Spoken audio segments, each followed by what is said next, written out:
So for the final step, once we have the fixed texture from Photoshop and the object from ZBrush, we can go into Substance Painter and we can make it a little bit better and add some maps for the final Unity Unreal step. So here I just opened up Substance Painter and I'm going to create a new file.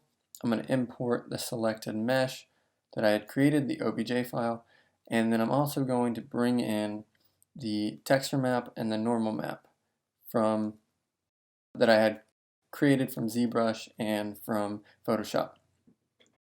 So once it's loaded in, we have the low poly mesh showing in the file, and then I'm going to go find the texture map for the normal map, drop that in, and now we have details.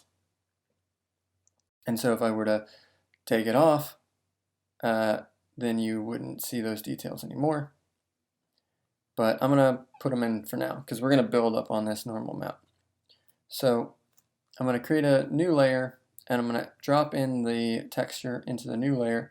So that's what it currently looks like for what we have for the retoping. Now, in addition to this, as you can see, it's kind of shiny. And I don't want that. It's a really old button. It shouldn't be super shiny. So I'm going to go into the materials section and I'm going to find what I think would be a good fit to add on to the material. It's a layering system similar to Photoshop. So here I'm trying a clay one because that's rougher, but I'm not super in love with it. So I'm going to try another one. I'm going to try a leather.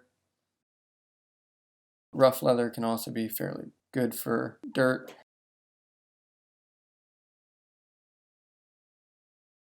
Then I also realized that I have a specular map on the new layer that I had created, and I didn't want that.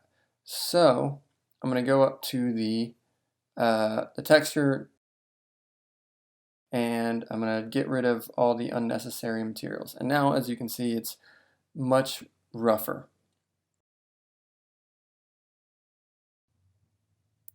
So now with the roughness where it should be, I'm actually going to probably, you know what, I kind of want the clay back.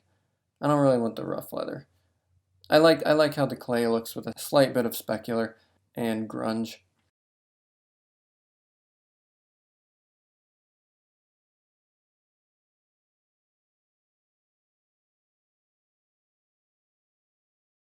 So once I have the layering system that I want, I'm just going to export the textures and just set it to 16-bit.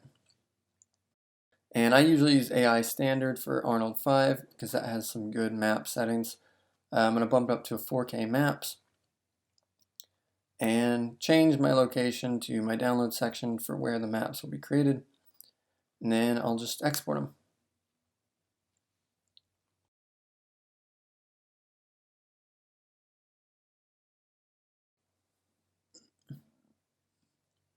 And once that's done, I can just go to the download section where I have the maps. I now have a height, a normal, a roughness, a metal, and a base color. Some of these won't look special, but they're useful to plug into Unity.